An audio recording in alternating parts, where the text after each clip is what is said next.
of the United States of America and to the republic for which it stands, one nation, under God, indivisible, with liberty and justice for all.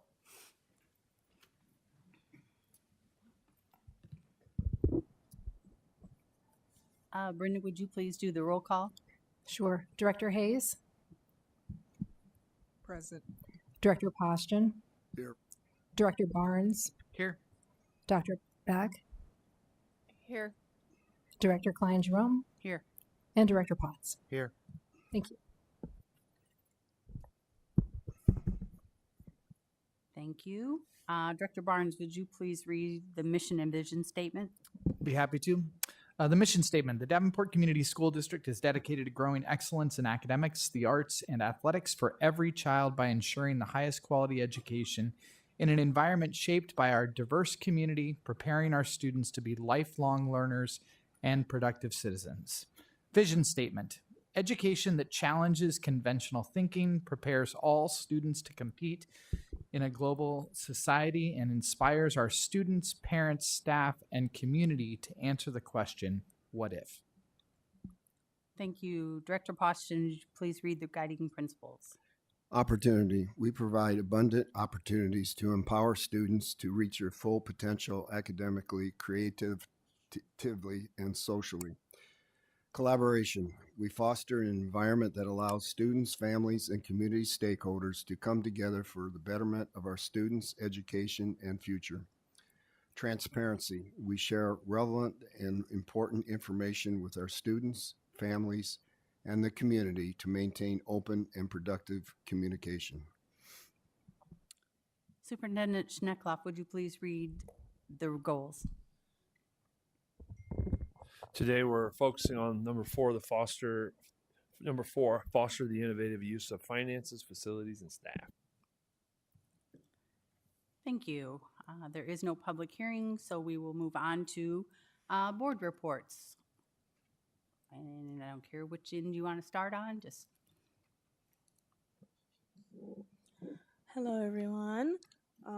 So the week before break, our student council held a fundraiser at Davenport Central to fund our new mascot. We had about 250 students attend, which with that in total, we raised about $500. So that plus help from our sponsors, we were able to get our new mascot for Central. Our show choir will be having their premiere performance this Saturday, the 18th. We are really excited for the season ahead of us. Our drama department will be putting on Dinner at 8, Dead by 9 on January 24th. It will be a dinner show, like dinner/show thing. They're very excited to be putting this on. And our boys basketball team has been having a great season with 8 wins and only 2 losses. So it's really good for us.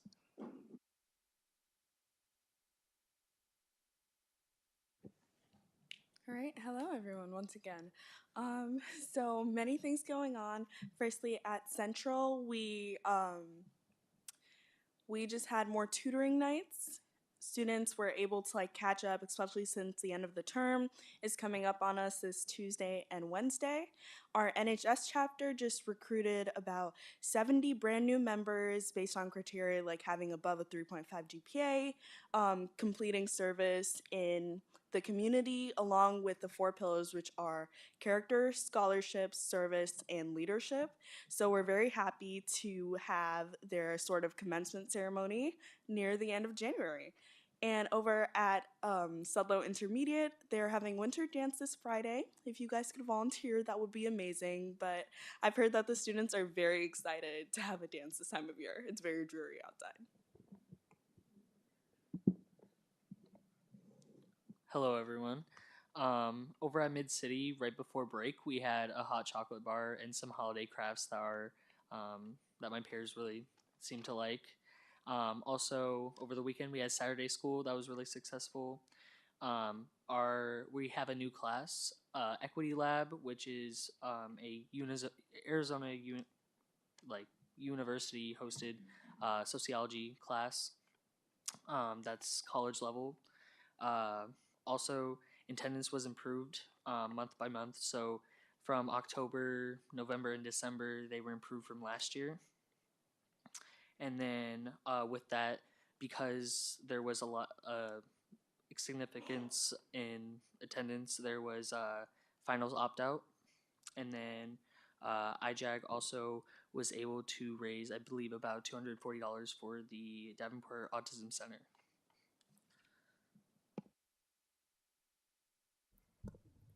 Hello.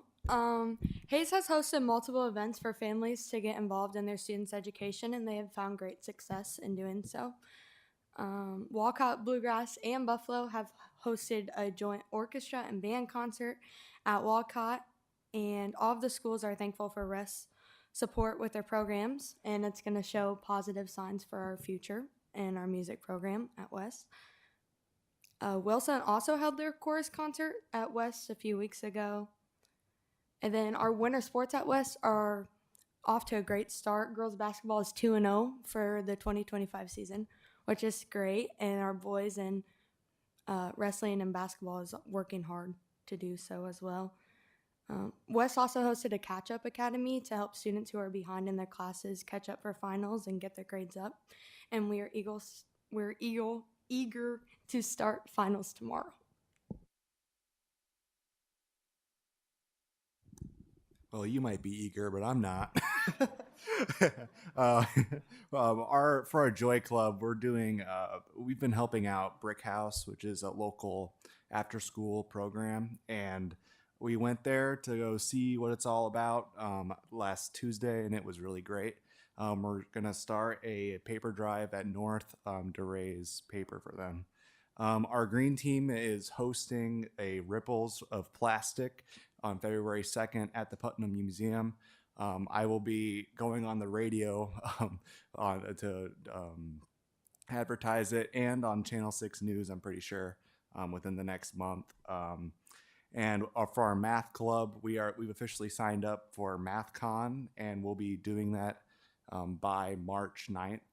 And then for Science Bowl, we've also ready to go for Iowa State February 22nd, and we've recruited enough people, underclassmen, to fill the team for a few years, and they're super excited to go. It's a really fun event.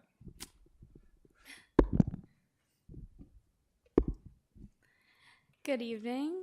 I'm going to start by saying that Sweeney Todd, we have North Drama presenting Sweeney Todd, the Demon Barber of Fleet Street, April 3rd, 4th, 5th, and 6th. And I am also not excited for finals tomorrow and Wednesday. We've got a lot of sports stuff happening as far as North.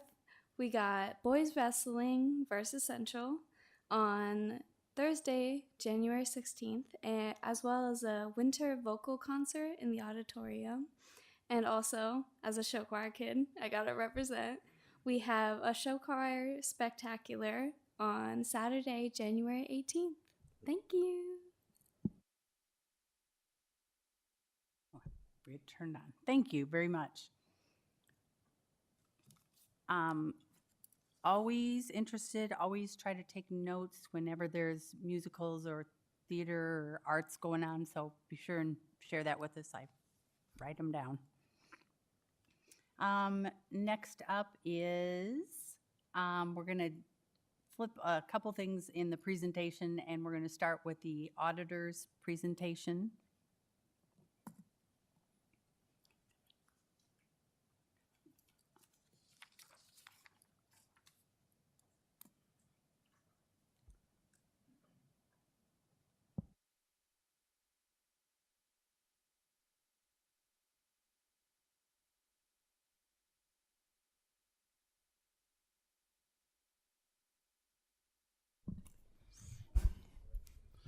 Okay, Sarah is with us. Sarah Bonsack is with us to go over our audit that we handed out last board meeting. She's going to go through some of the details and kind of do the quick summary of those things. So I also want to make sure that you know that Lisa's here with us too, because she did all the legwork along with Carrie Weinbrandt. Those are the two key people that work with the auditors on our audit. It is important that you recognize those people that do a lot of work, and so I really appreciate Lisa's work on this as well. Thank you. It's a pleasure to be with you this evening to present your June 30th, 2024 financial and compliance report. You all have the bound document.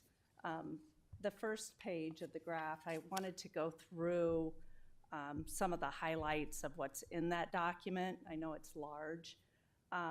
It starts with the transmittal letter, which is written by your management team and kind of gives an overview of what's happening throughout the school district. And it's followed by the financials section. On page 4 is the management discussion and analysis. And if you don't get a chance to read anything else in the report, if you take a look at that management discussion and analysis, it gives you a great year-to-year comparison of this year to last year financially within the district. Another place to point out is the statistical section, which starts on page 78. That's a 10-year financial trend and history. It has your revenues history, your debt history, some demographic and economic history as well. So if you're looking for some comparison and some trends, that's a great place to go. And that's followed by your compliance section, which we'll talk about here in a couple minutes.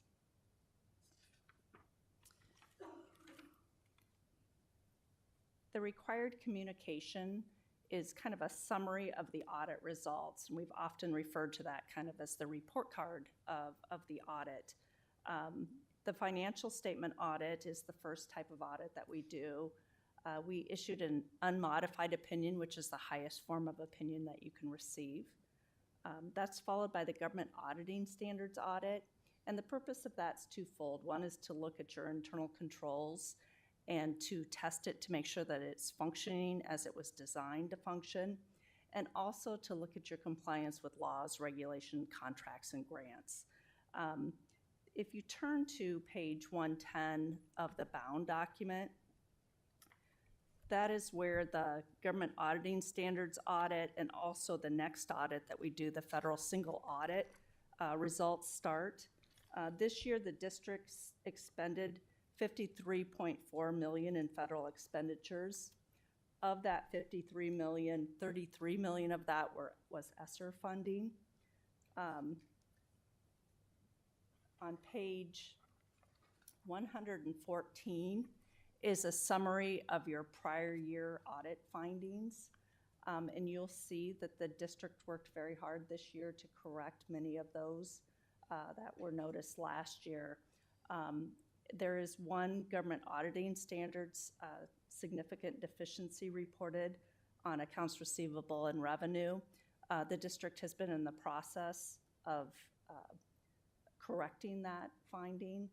It's partially due to the fact that of when they received the information that there was a finding.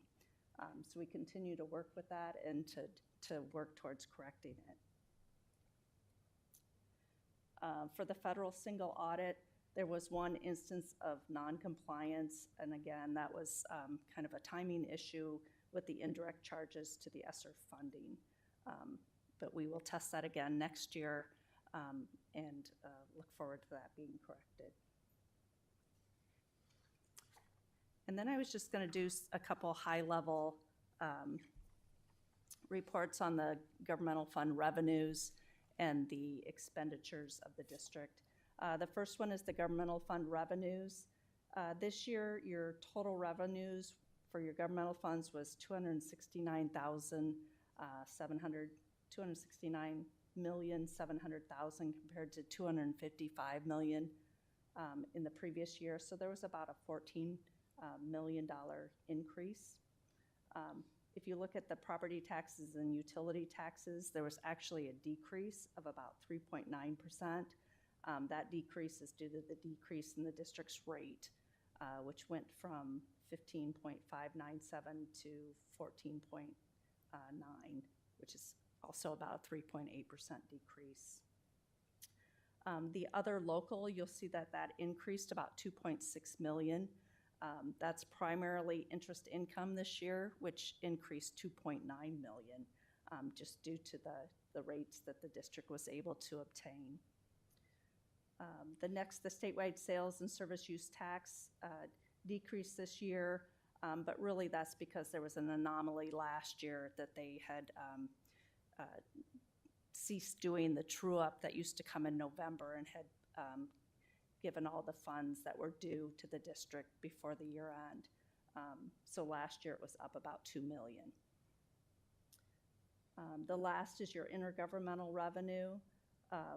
This year your state aid increased about 2%, but the majority of the increase in that line item is due to your ESSER, which was 33 million this year compared to 23 the year before. And as you go to the next graph, which is your governmental fund expenditures, your expenditures increased about 33 million from the previous year. A lot of that, the amounts that are in the instruction support service increase are directly correlated to that increase in ESSER funding that we saw on the revenue side. The other piece is the capital outlay, which increased about almost 19 million, and that's the projects that you had going on last year, such as your HVAC, and I think there were still some roof replacements last year as well. And the other item to point out is your debt service. You had the principal and interest on the former revenue bond. This year the district issued the 75.9 million in the revenue bond, which is outstanding as of June 30th. And with that, we're happy to address any questions you may have on the audit. Anybody have questions? Director Beck? First of all, thank you for being here and explaining this to us and pointing out the sort of highlights for us to take a look at. I know I've been doing this for several years, and there's always something in that deficiencies area. Just so that people have an idea, how common and typical is that for a district of our size, so that people don't think it's my understanding that this is very typical. We're still very healthy in terms of our financial behavior, but I just want to make sure that that is the case. Yeah,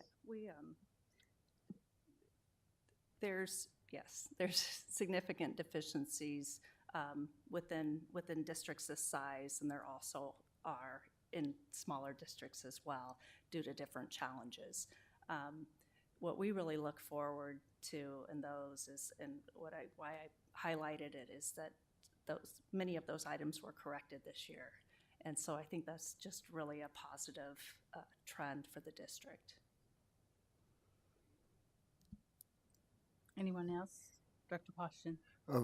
Of all the items that are marked not corrected, which one would be the one that would concern you the most?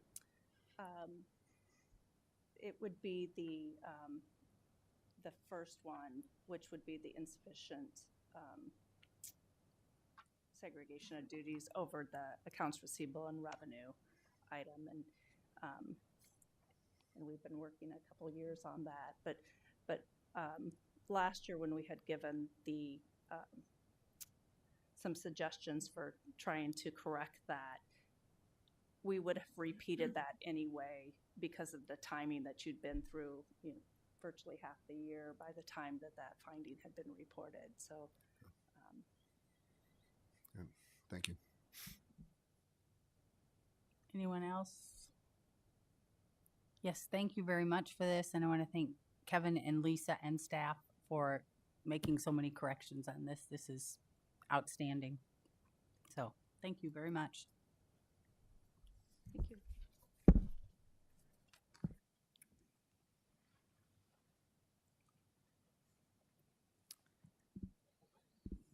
Next up, and this is exciting because I get updates on this along the way, so it's exciting to see that we now have a book. and we're going to be talking about that. We had this one is Freedom is Beautiful, and we had Migration is Beautiful before this, so this is exciting that we are moving through this. So if you'd like to come forward, I'll turn it over to the superintendent. Thank you. This is an incredible day. And just about everybody in this room has had a hand in it. So I don't know how we get all of you to come up here. Not you, Bray Architects. You guys stay where you are. But just about everybody else would come up here and sit. This has been quite a long journey. As you know, when you get entities like the University of Iowa, Davenport Schools, LULAC, NAACP, everybody on the same page, rowing in the same direction, some beautiful things can happen. And what we're about to see today is that exact work. I know Ryan Sadler, Dr. Brockington, and there's all kinds of people in here. Our women's group that just are knocking it out of the park at Williams. I see all kinds of people here. We have Mr. Reyes and Mr. Morales here from LULAC, and everyone getting together to make this project happen, because there is really rich history right here where we live. And so to highlight that, and then for the work of our curriculum department to integrate that into our lessons to where it's going to be taught, really makes our own history come alive. Nothing's more empowering than to see where I live actually has really deep, rich history. And so, before I get started, could you come up here and just kind of introduce the people that were critical to this, Mr. Sadler? Yeah, you. And just kind of talk about how this project got up and off the ground, and introduce our people that are here in the audience that had a critical role in that. If you wouldn't mind doing that, I'd appreciate it. First of all, thank you so much. We have Mr. Ryan Sadler. He's an incredible figure in our community for all types of reasons, but for us, bringing equity and bringing that lens to the table always to help move things forward in a positive direction, Mr. Sadler. That's exactly what you do, and so we appreciate you being here tonight. So just kind of turn it over, give us a little bit of how we got here, and then also introduce some people in the room, please. Yes, thank you. Put on the spot here. I wasn't planning on talking tonight. Thanks. Well, this work really started years ago. And I have to give credit to Janet, who you'll hear from in a little bit, and in the research that was done about ethnic and cultural history in this area, and discovering really the fact that there is significant ethnic and cultural history here, Indigenous, Native American. We've actually dug up the Hispanic, Mexican American, and African American in these pieces. And so the work started with Janet and Mike Reyes and Joe Morales with LULAC and their Migration is Beautiful, and that wonderful exhibit that's at the Putnam, and you've seen that curriculum, you've seen that book. At the same time, we were starting this conversation, and we landed on, I don't want to steal any of Janet's thunder here, but eventually landed on Freedom is Beautiful. We started the work without a title, but we knew the work needed to get done. And so the Friends at MLK stepped in to be the lead on the African American side, since we had collected a lot of the African American history, including Davenport Schools, history of African American students, first Black graduates, and so forth and so on, that migration to this area, and then the support. And so others with the Friends of MLK and NAACP, Charlene Upchurch Taylor and Charlene, both retired educators, became integral in being a part of the conversation with Davenport Schools, with your curriculum people, and with Janet, to make sure that we had that piece. And the one piece, the only charge I gave them, and that we all understood, was that Black history, as we were telling this, we wanted to make sure that everyone understood that it doesn't start with slavery, but it moves through slavery. And so we tried to make sure that we depicted that and the triumphs of a people right here in this area that's made Davenport and really the Quad Cities in this region what it is because of some of the people that are highlighted in the curriculum and the work that is there. And so the NAACP, and then I'll let Janet introduce the Iowa staff. I won't, and the Azambuki, the people that she brought on board once we got started. But it really started with, and the Putnam. I'm sorry, I can't forget the Putnam because it was a joint effort between LULAC, Friends of MLK, the Putnam Museum, the NAACP, and the University of Iowa Women's Archives. So, thank you. Thank you, Mr. Sadler. And now turn it over to Janet Weaver. Janet Weaver is a national treasure that needs to be protected at all costs.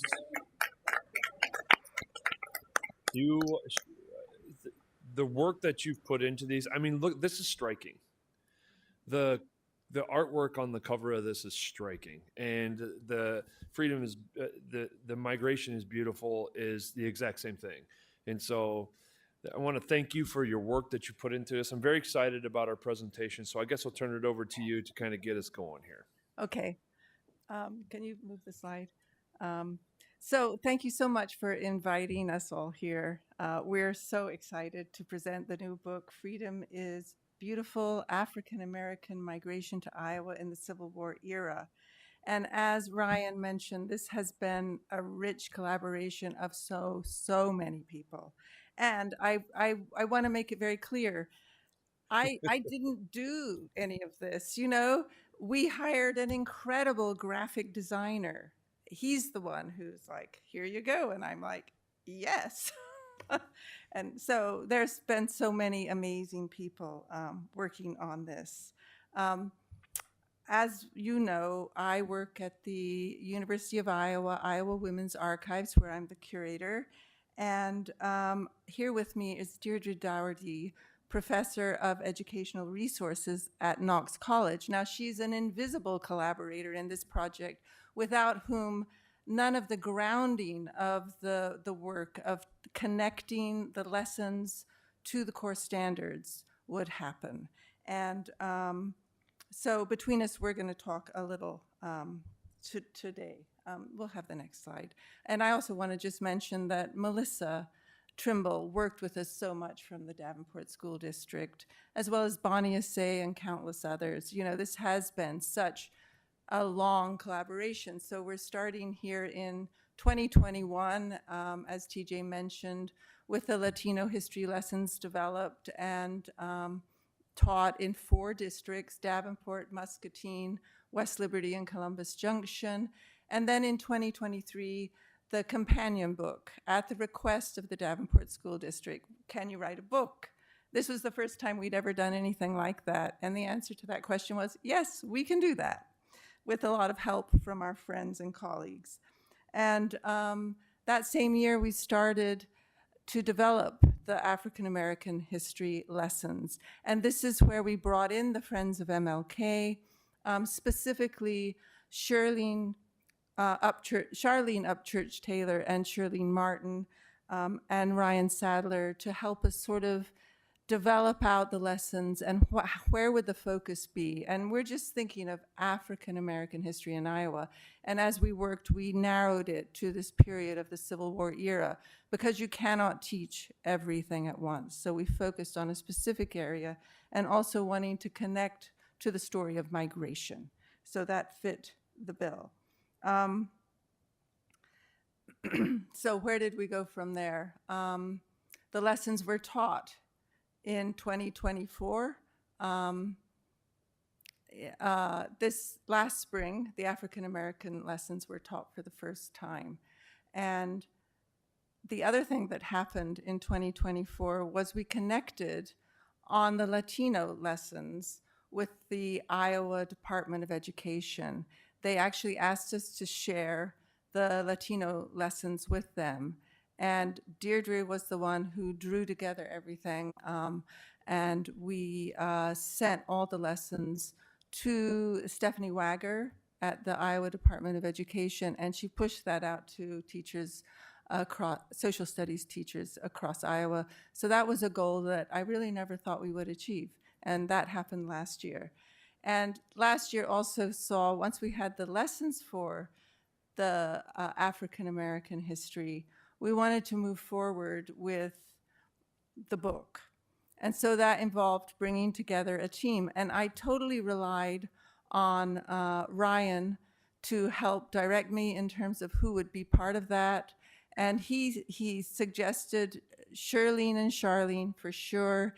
And then he also mentioned that there was, he knew this student who was now at the University of Iowa studying art, who was from the Quad Cities, and she was an artist, Dania Green. She's over there with us today, and she agreed to work with us on the book. So she became part of the book project team.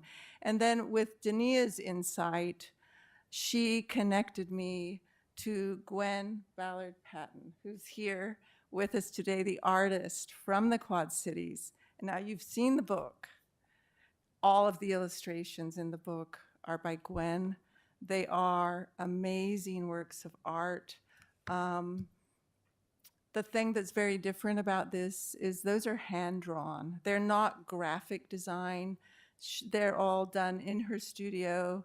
Her medium chosen by her was colored pencil, layers, and I'll go into that later, but that makes the book really quite incredible. Go on to the next. So as far as teaching the lessons, I think I got a little out ahead of myself, but there they are being taught for the first time in 2024.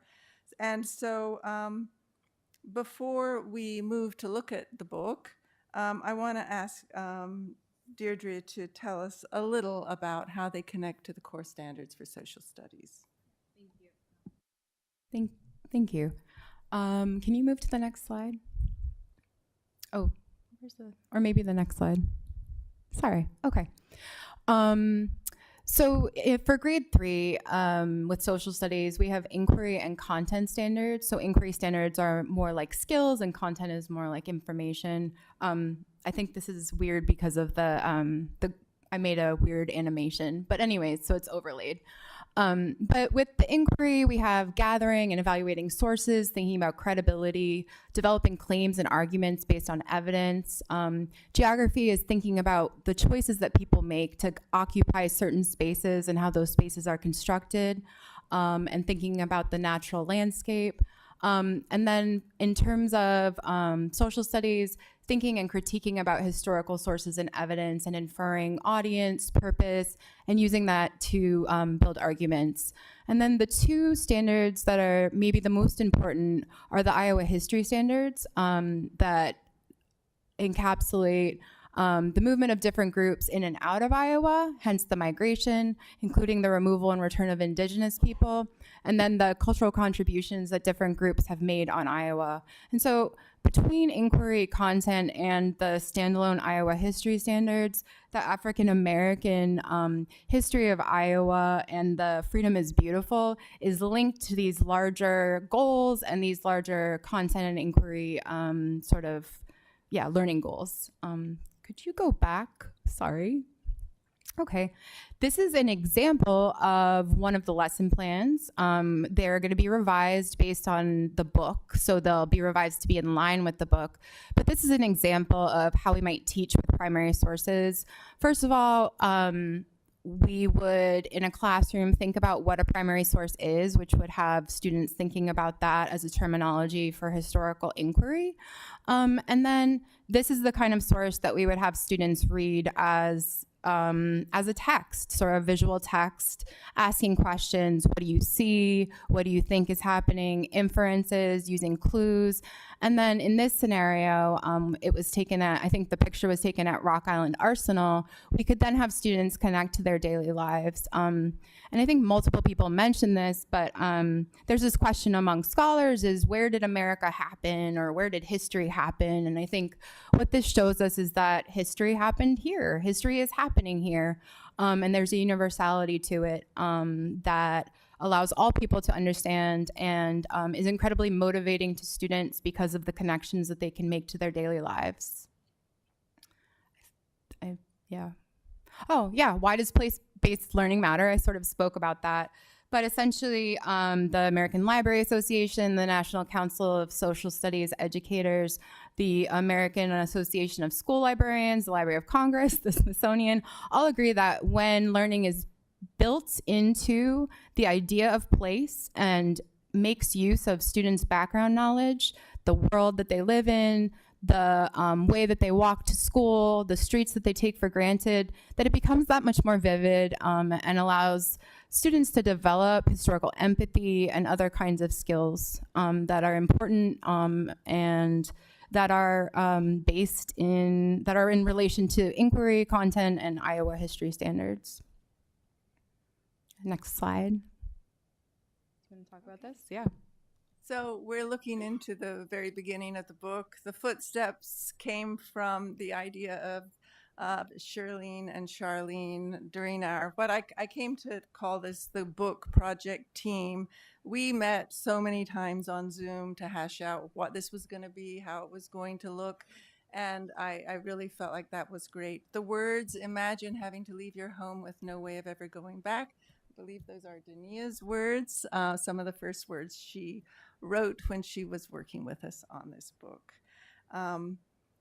So going forward, I do want to just go back again just a minute. I also wanted to mention that the book was made possible by a generous donation by Virginia Eichacker to the Iowa Women's Archives, which completely funded all of the labor and all of the production costs of the book. So we're grateful to her for her generosity.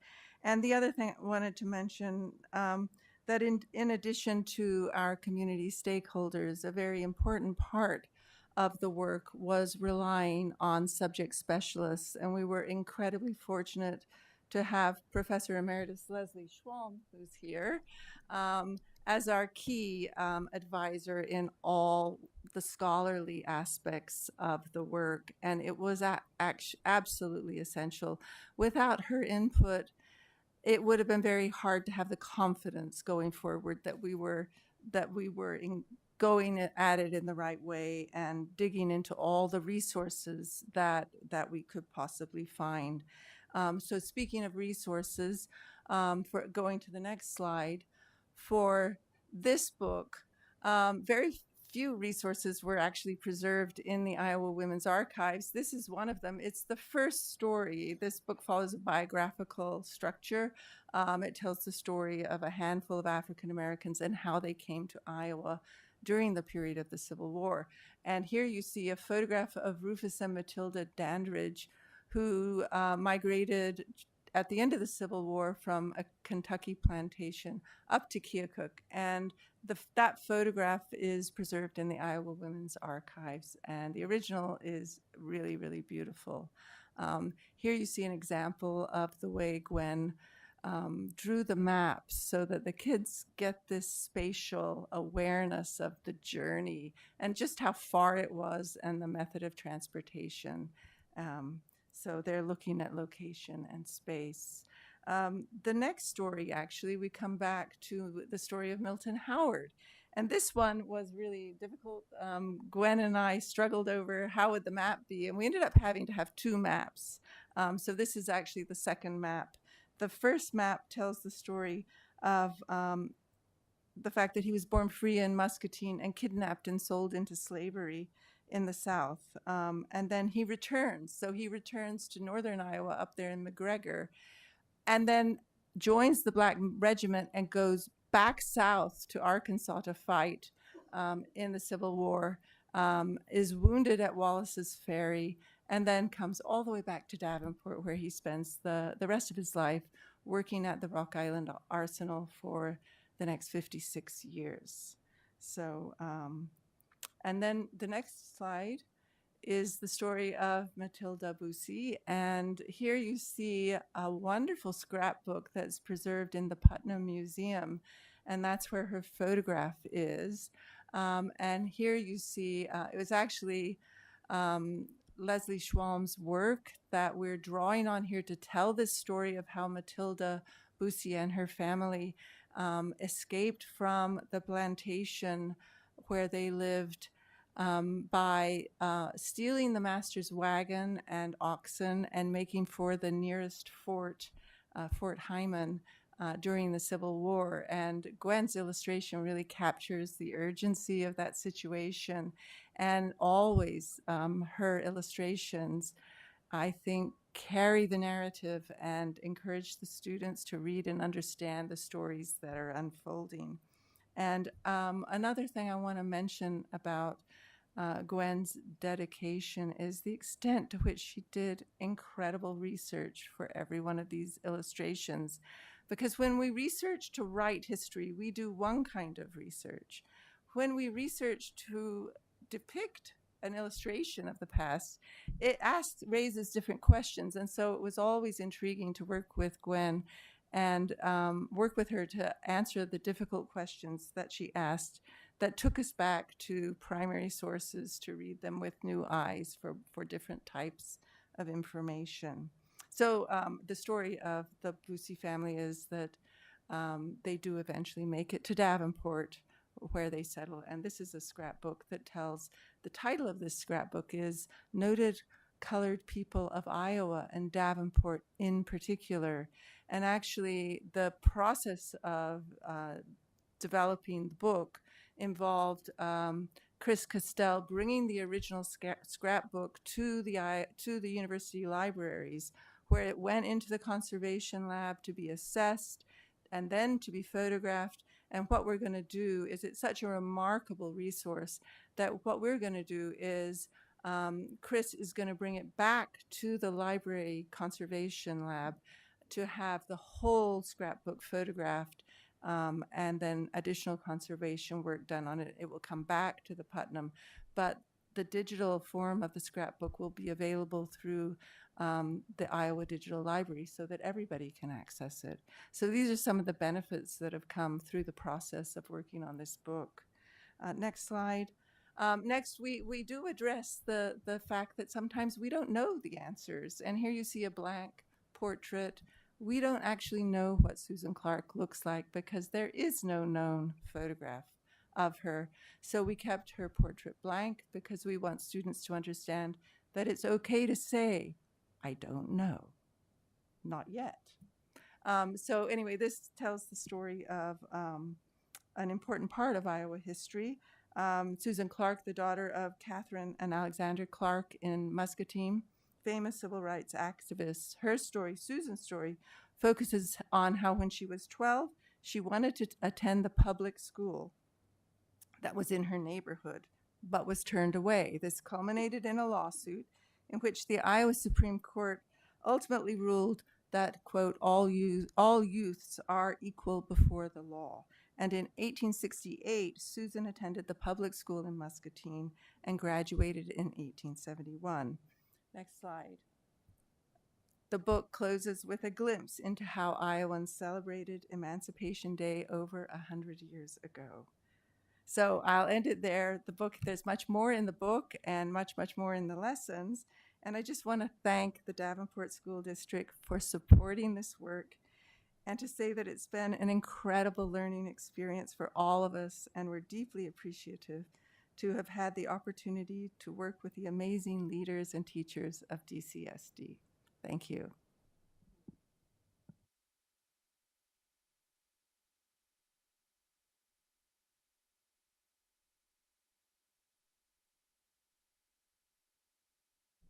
Director Beck. First of all, I didn't get a copy of the book, so if you have an extra one, I would love to have one. If not, I can get one later.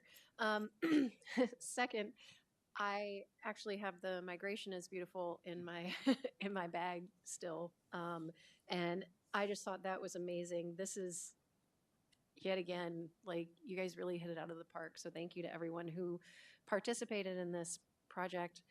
I am not from here, and so I don't have that institutional knowledge, and having the ability to kind of look back, and my kids will be learning about this, is really fascinating. And I grew up in Memphis, Tennessee, and so this sort of has a direct link to my childhood, but it's a different perspective because down there, it wasn't the stories of people leaving and making better lives, right? And so I am absolutely amazed. This is fantastic. The artwork is wonderful. Thank you so much. And I'm just so thrilled that you guys did it yet again. So thank you very much. Anybody else? Director Potts. There's nothing more impactful in teaching than primary source information, especially when you can tag it to your own neighborhood. You had Fort McClellan was here in this. I mean, there is so much Civil War here that I taught ninth grade American history at Sudlow, and so I mean, I used to bring in battles and leaders of the Civil War because it was primary material. They could read letters from soldiers, and that's the kind of stuff. It's sticky. It sticks with kids, and they can identify with it, and that makes a lasting impression. This is good stuff, and the North Star because they followed the North Star. Director Barnes. I just want to say a word of thanks. This is stunningly beautiful. The words, the illustrations, everything. But I think probably more than anything, just an expression of gratitude for showing us how education should be done. Collaboratively, curiously, and thinking outside the box about how to communicate a story. So I wish everybody in the district had an opportunity to hear you tonight and to have you showcase how education should be done experientially. So thank you very much. Board members. Yes. I would just like to say that this book is beautiful. Like, I saw the cover appear on the screen and I got chills, like I got goosebumps. This is so important, and it's so, I don't mean to get emotional, but it means so much to see the history of my people in my area and to know that the future generations are going to get to see this, and future kids that look like me can be like, I've been here too, like we've been here, like this is for us as well. So I just want to say that this was beautiful. It was beautifully presented, like the artwork, the illustration, the wording, the storyline, the images, the primary like it hits close to home, and it's beautifully done. And I just want to say that this, like, I appreciate the effort that everyone put into making this, because it's needed. It's really needed, as well as the hearing about the previous book of the migration one, being in the African American community as well as the Latinx community. Like, this means so much to know that these resources are available. So I just want to say thank you to everyone involved, and this is just beautiful. Like, that's the only word I can think of, is just beautiful.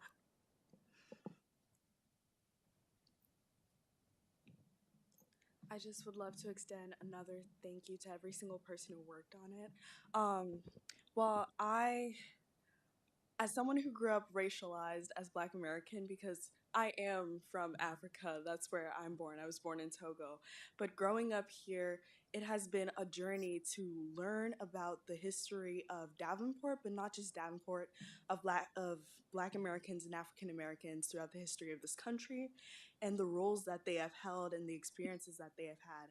So I think bringing this to the younger generation is such an impactful thing. And especially in our schools, so many people that have collaborated on it. And one detail that was my absolute favorite, well, two actually. Firstly, on the cover, which is beautiful, like Cameron was saying, is how the title has the colors of the Pan-African flag. I don't know if you guys noticed that, but I certainly did. And then another one was on the page with the wagon, the beautiful use of complementary colors. It's absolutely amazing. The use of color to tell stories, and the element of being able to say that we are not sure or we do not know, because history is constantly being unveiled. We're constantly learning brand new things, and to be able to let people know that, hey, we might not know this now, but we can find out, or some things are still hidden. That's something my dad always told me. It's okay to say you don't know. But the next step is not just to leave it like that, but it is to learn and to discover more and ask questions. And yeah, if you guys have any copies, me and Cameron both would absolutely love it. But thank you so much for your immense work and dedication that you have put in this, because it really shows and it's really impactful. So thank you so much. Yes. Thank you to all who made this book. It's really cool and it's beautiful, like they said. I do have one question. Is this just for third grade, or is there any way that we could get like a copy in each school? Because I feel like a lot of people would want to see this and it needs to be shared. So that's the great part about partnering with the University of Iowa is they have really rich friends.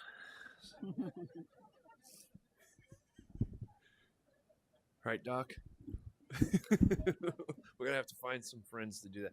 No, but part of the intentionality of putting it at third grade is that over a period of time, all of our students will get an opportunity to experience it. So sometimes when something is everywhere, it's really nowhere. So the intentionality that these human beings brought to finding a standard, attaching it to it, inserting it in a curriculum means that it will get in. But I do like the idea of putting it in libraries and sharing and talking, though, because as you know, this is grabbing to Quad City kids. Like, oh, that's here, and as Director Potts said, it's sticky. It sticks with you. You'll never forget that. So that's a good idea. Note it. Yes. This is really cool. I really wish I had this when I was in third grade.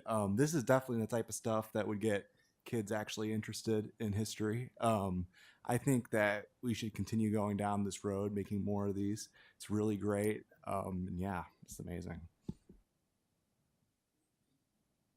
Director Poston. Can you see why we're so proud of our board student members? And so thank you for your comments, and thank you to all of you that have put a lot of dedication into this project, and appreciate what you've done, and the Davenport School District appreciates it. And this is something where the kids are really going to look at this from a history standpoint and get interested and excited about it, and that's what's really good about it.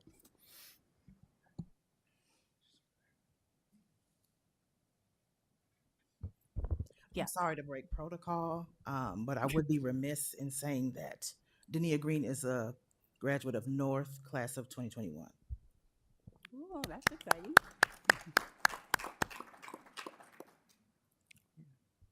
Director Hayes.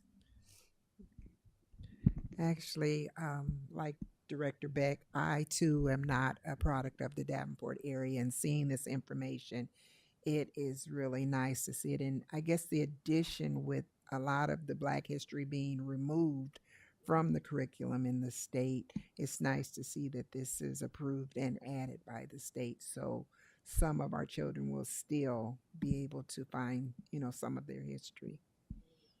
And thank you all that participated, and especially you, Ms. Danae.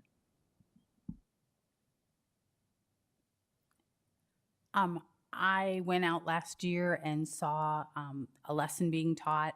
I was fascinated. The kids were so engaged in it. I'm excited that there's now a book to go along with that. Thank you for all your time, dedication to doing this. I understand you are doing a third on this. Keep our fingers crossed. That's exciting for our district. So thank you very much. Let's take a picture.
Thank you.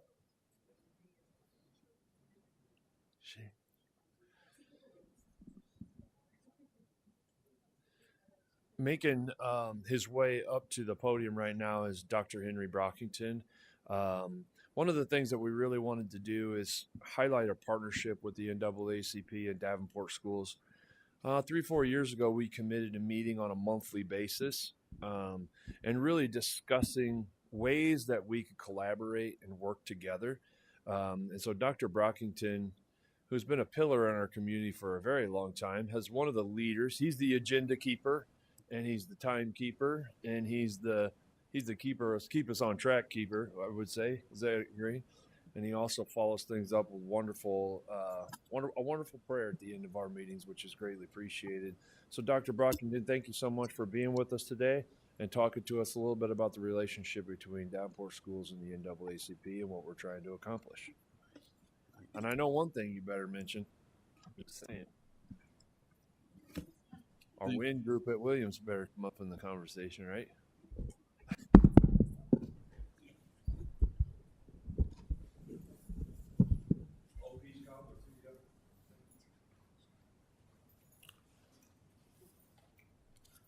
Okay, thank you, Mr. Superintendent. We, the members of the Davenport Metrocom Branch 419, have been collaborating with the Davenport school system for over 30 years.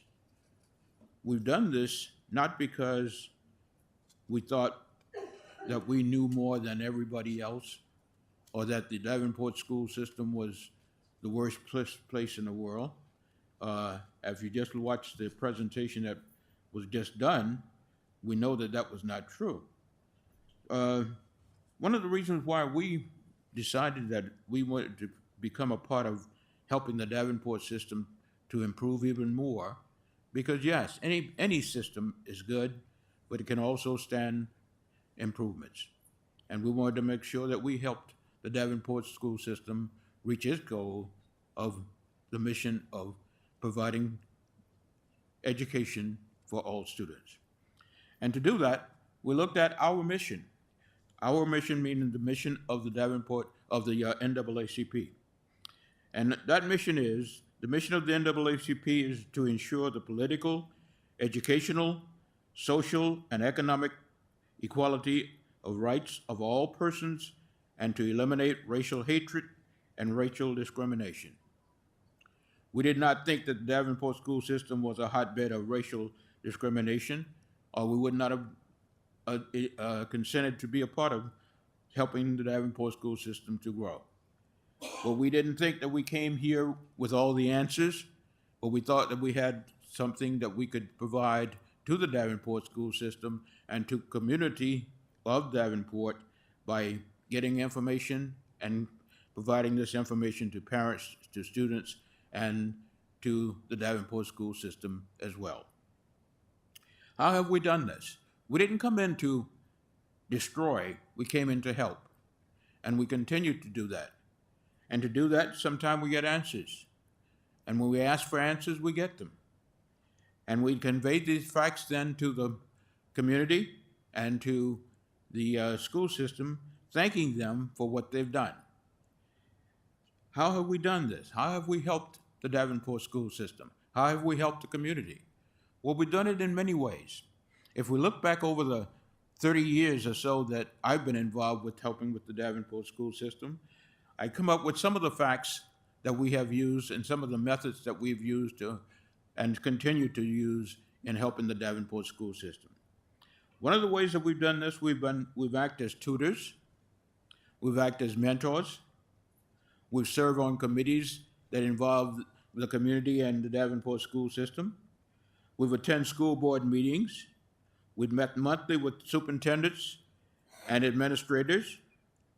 We've formed joint events with the Davenport school system, such as what we did just recently with the introduction of the signing up for the CTE programs that the Davenport school system and apprenticeships that the Davenport school system offers. We form events with the Davenport school system. We've invited school administrators to meet with community. We've had meetings in which the Davenport school system, as well as the Davenport School Board, Board of Trustees have met with community groups as well, community events that we set up. We've attended events offered by the Davenport school system, and as one point, we talked about things that happened that we decided that would be of help to help parents and students who had hearings, disciplinary hearings. So we act as advocates at hearing for the Davenport students and parents that had disciplinary hearings. This is just a few of the things that we've done over the years and that we continue to do because we see a need for it. We know that we can provide some things for the Davenport school system, and we feel that we have been successful. We know that the Davenport school system has, and we have appreciated the attention and the advice and the cooperation that we've had with the Davenport school system. So we feel that we have been successful. We're seeing that we have done some things that will help the Davenport school system continue to grow and be one of the best systems in the state. Thank you.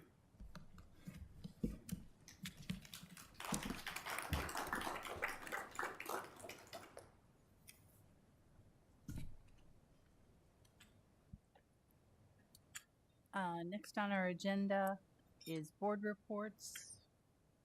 Anybody? Director Hayes? I want to thank Mr. Martin at Eisenhower, kindergarten teacher Ms. Wild, and fourth grade teacher Ms. Martinez for allowing me to sit in for the observation of Amplify program today.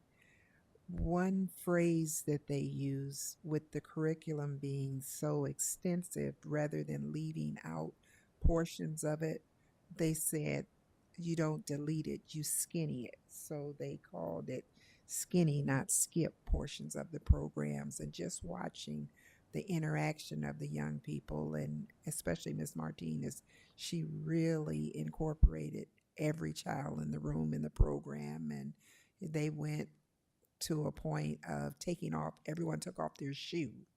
And they were thinking about all the things with the shoes, the color, the size, the shape, and just watching how she really pretty much engaged everybody in the program, and that it was a real learning experience. So I want to thank them and also send condolences to the Buchel family in the loss of their family member this week.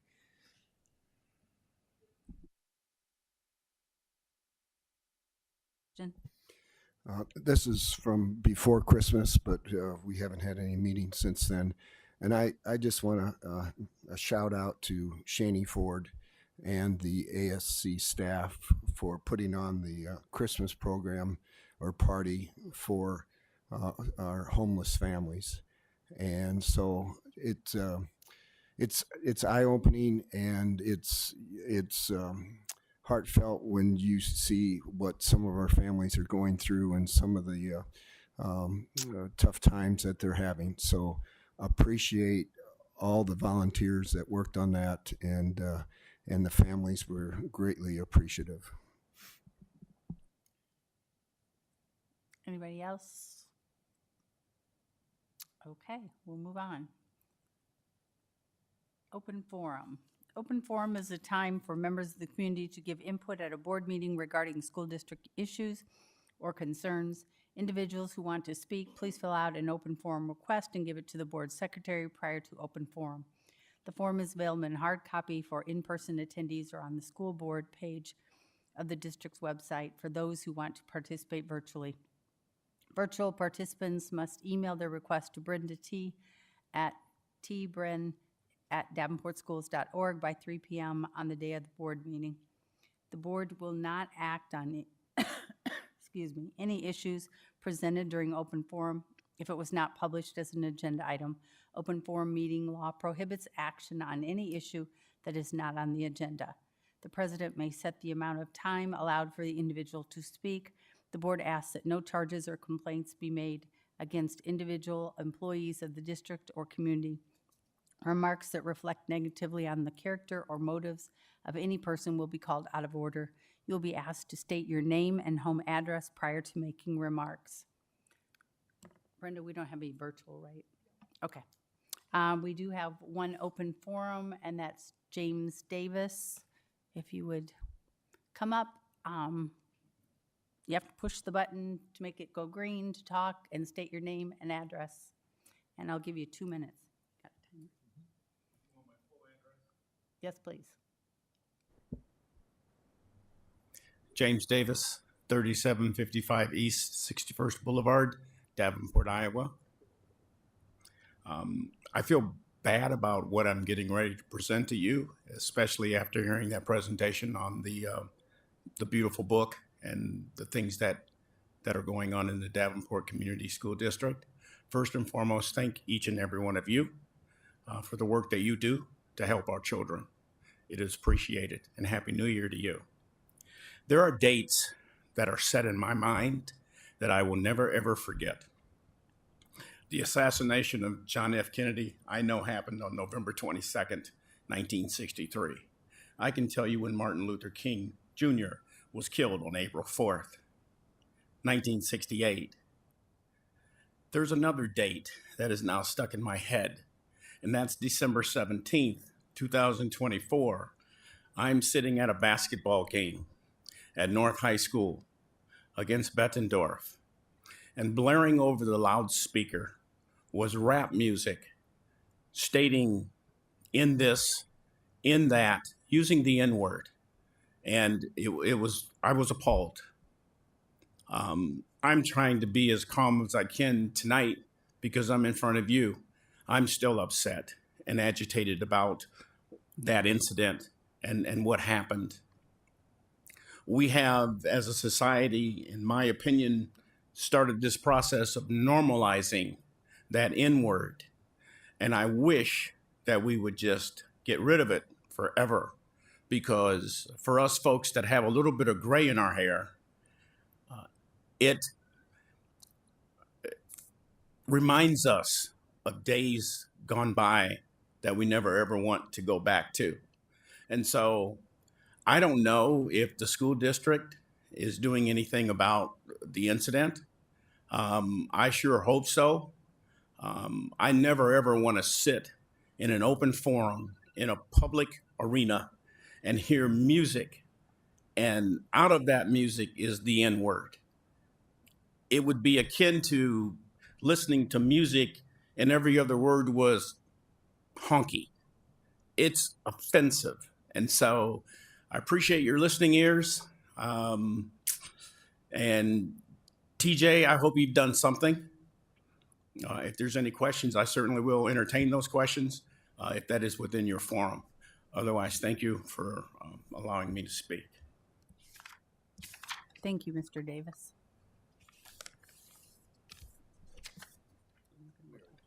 Okay.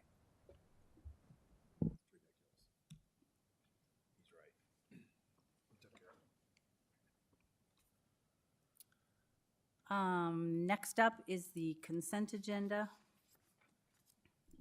May I have a motion and a second to accept the consent agenda? Madam President, Director Hayes, I move the board accept the consent agenda as written.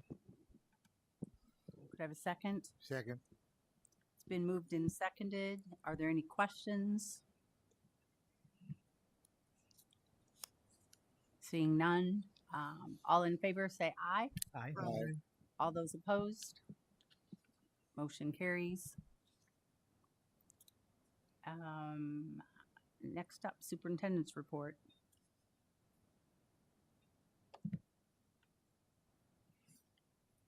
Thank you.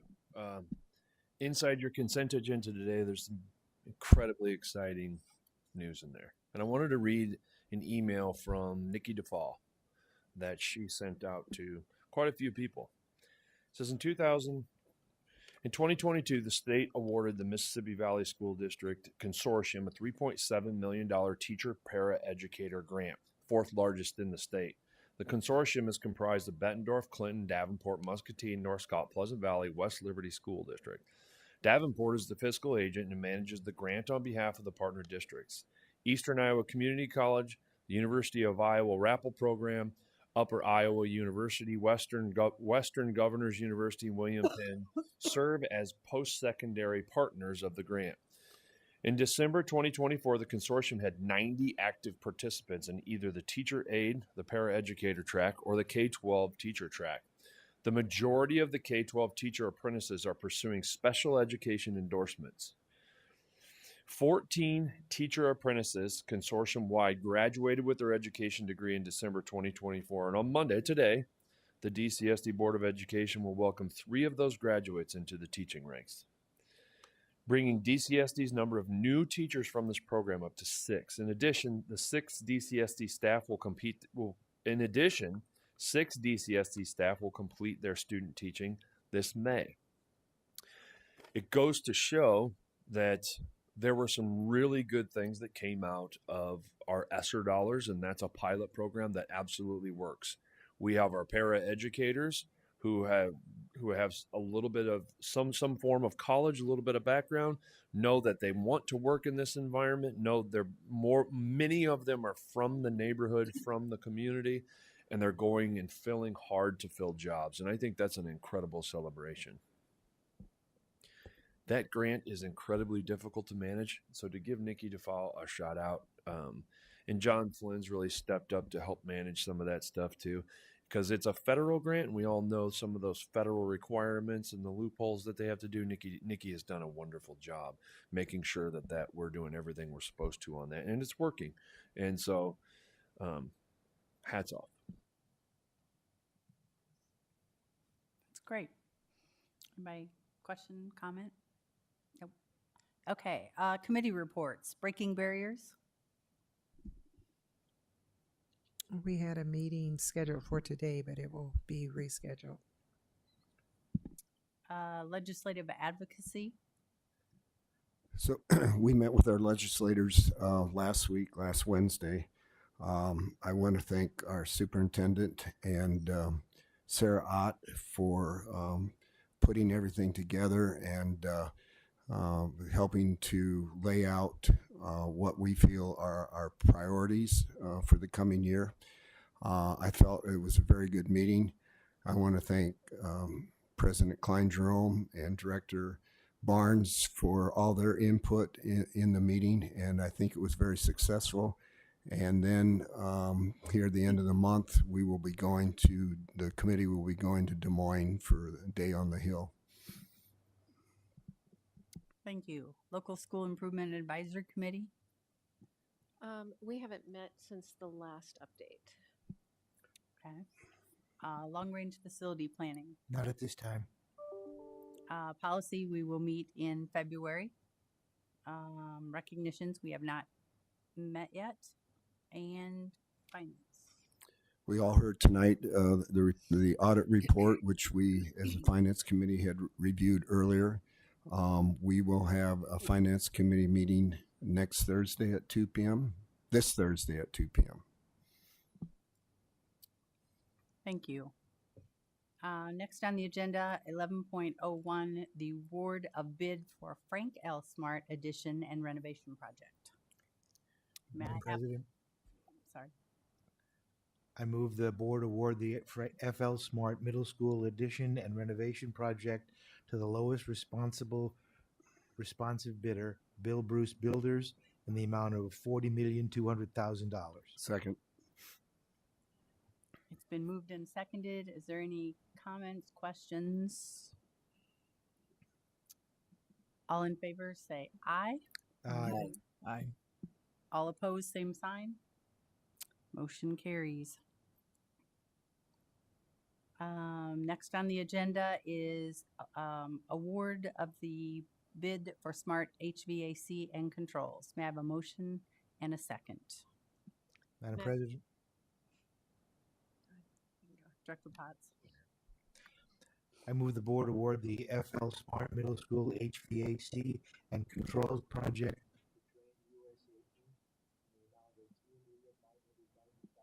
$3. How do they get $3? Director Beck, second. Second. It's been moved and seconded. Are there any questions? Director Beck. This may be for Mr. Urbanski. Why is this separate from the overall building project that we just voted on? So we can order through an Omnia contract, through a state contract, without having a contractor order it and then mark it up to us again. It also allows us to order it right away and get the ball rolling so the equipment shows up on time. Okay. And does this also have to do with integrating the HVAC into anything old that's still there? A little bit. I mean, we work with them to make sure everything works together. Okay. But it's mostly the fact that we can order it without that markup. Yep. Okay. Thank you. Any other questions? All those in favor say aye. Aye. Opposed, same sign. Motion passes. The next item, 11.03, fund transfer from management fund to PEPL for mercury spill. May I have a motion? Madam President, Director Hayes. I move the board approve the fund transfer of $50,000 from the management fund to the PEPL fund for the deductible from the mercury spill claim at Williams Middle School. May I have a second? A second. It's been moved and seconded. Are there any questions? Director Beck? Just for the benefit of the public, this sounds like somebody just basically had a giant vat of mercury, and I know that wasn't the case. What happened? We had some old thermometers that fell and broke. Wow. And when we cleaned them up, we tracked them all over the building. Okay. And so it was tiny amounts. Tiny, but trace you amounts. couldn't figure out where. Okay. And so the cleaning and the aftermath of continuing to test the air is what we're seeing. Okay. Thank you. Any other questions? Thank you. Okay. I see no more questions. All those in favor say aye. Aye. Aye. Any opposed, same sign. Motion passes. Next up is discussion item 12.01 Harrison parking lot replacement. So this is a kind of a continuation of just doing general maintenance for the district. Harrison's parking lot up front is crumbling per se, so we just like to get it replaced. There's a number of them throughout the district that are.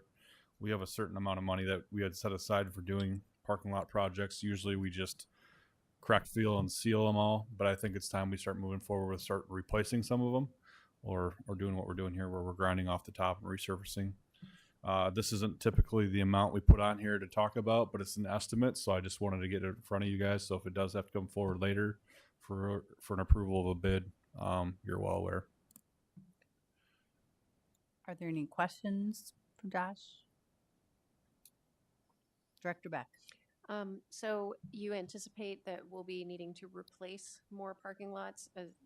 The idea is that they've been patched and repaired to the limit that they can be. Is there any potential savings to be had in doing multiple parking lots at once?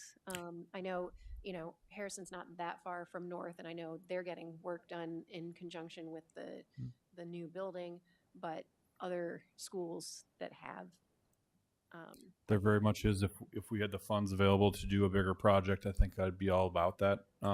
We're just limiting scope a little bit to start with here. Okay. So we're tackling those projects as we can with bigger projects, but in this instance, this is a parking lot that just needs to get fixed, and the back side of the building is in good shape. So I don't think we need to spend any money where it's not needed at this time. So I think if you're going to do a project on one site, you can save some money there. Okay. Anybody else have questions? Okay, I'm assuming this will come up in the near future for a vote. Yes. Okay. The next item, 13.01, I'm going to turn this over to Brenda T. to explain the process to fill the vacancy left by Dan Gosa. Okay. Excuse me. Thank you. On January 2nd, we did publish notice of vacancy in the Quad City Times. So that has been accomplished. Any interested applicants have until next Wednesday, January 22nd, to apply. Just bring your letters of interest to me. And then the next board meeting, January 27th, is when the board will conduct interviews and make a decision on who that new member will be. Thank you. And just for a heads up, that will be a longer meeting because we are going to interview people after our regular meeting and select somebody to fill the position. So just plan on, it will be a little bit longer than my normal meetings. Are there any board requests? No. So we'll move on to board reflections, and we'll start with student board members. I think I can speak for not just myself, but a lot of the members of the board, even the ones that are not here right now, that this book, this project has definitely been the most impactful thing of the night. And I'm really hoping that this can really open up the doors, not just to stop with our district, but to continue on throughout Iowa and maybe change some of the laws and some of the things that we have regarding instruction about history. And hopefully it leads to more open mind and learning that continues across generations. First off, I want to say I thought that the audit went great. I'm glad that we didn't have any problems there. And I thought that the book was really beautiful too. It was cool to learn about. So thank you.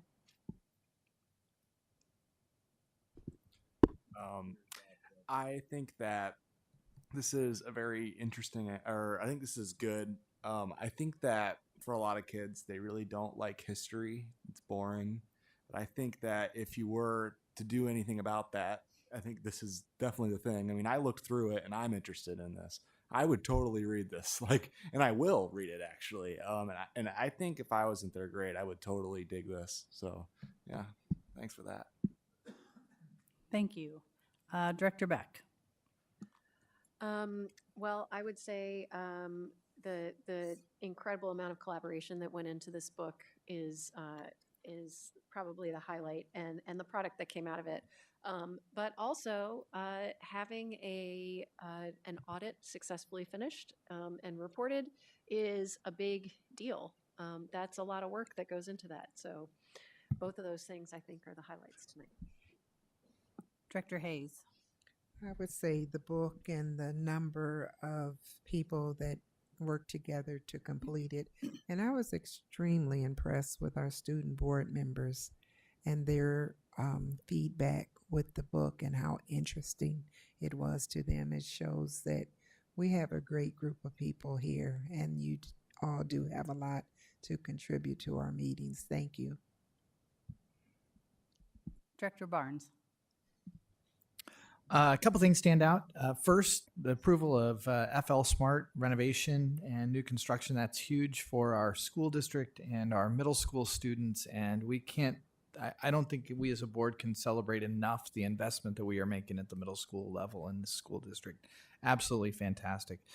As I mentioned to our presenters, the collaboration, the curiosity that went into this book is remarkable. The school district and the community is to be commended for partnering and collaborating together.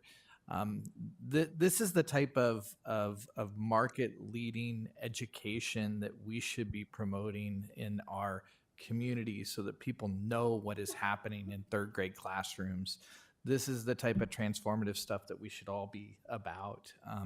And then finally, I will echo Director Hayes' comments about our student board members. They are remarkable, and talking about the book and the impact just through a presentation is really impressive. Director Potts. Freedom is Beautiful is top of the list for today. It's the Civil War. I love the Civil War. I have more Civil War books than I have Tom Clancy books. The audit, great. Nobody's going to jail. Like that. To me, the biggest thing is that our continuing to follow through on our long-range facility plan. Remember, this goes back several years. We gathered 100 or more people in a series of meetings, and those people told us this is what we need to do in our district, and we're doing it. $43 million for Frank L. Smart. It's important work. It's this board. If this board is remembered for anything, okay, it's going to be that. It's going to be the Sudlow project and the Frank L. Smart project for a total of a lot of money and a lot of opportunity for students. Director Poston. Well, Director Potts, well said.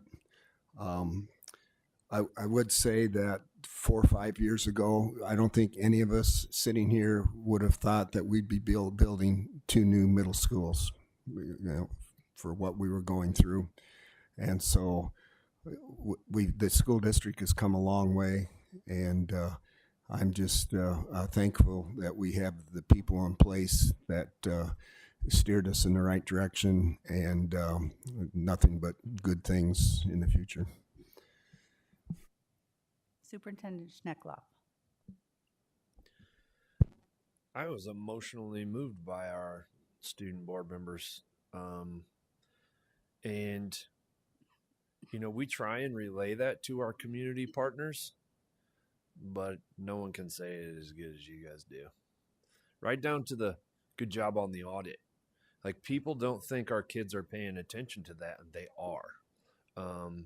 You're incredibly intelligent. You're bright. When I see you out at events, I feel like I'm seeing a superstar. That's how I feel inside. Like today, I saw you at our Rotary and stuff like that. So I'm just incredibly proud of you guys.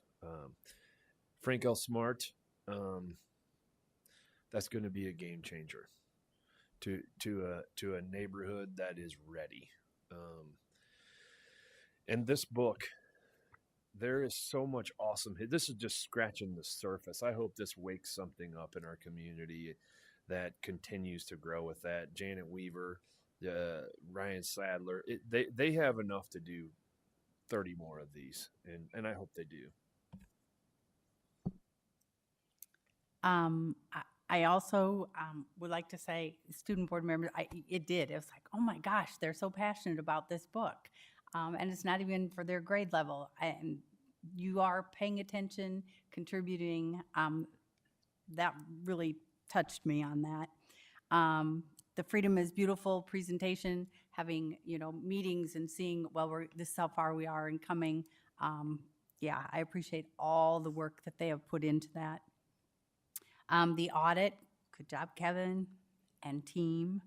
And Frank L. Smart. I taught at Frank L. Smart, and oftentimes people think the district forgets people south of Locust, and that is not the case. And so it's exciting that we are moving ahead and doing this for Frank L. Smart. Yay! That's right. The hurricanes, no, the tornadoes. They were? Not when I was there, but okay. So may I have a motion to adjourn? A second? Second. Moved and seconded. All in favor say aye. Aye. Opposed? Meeting adjourned.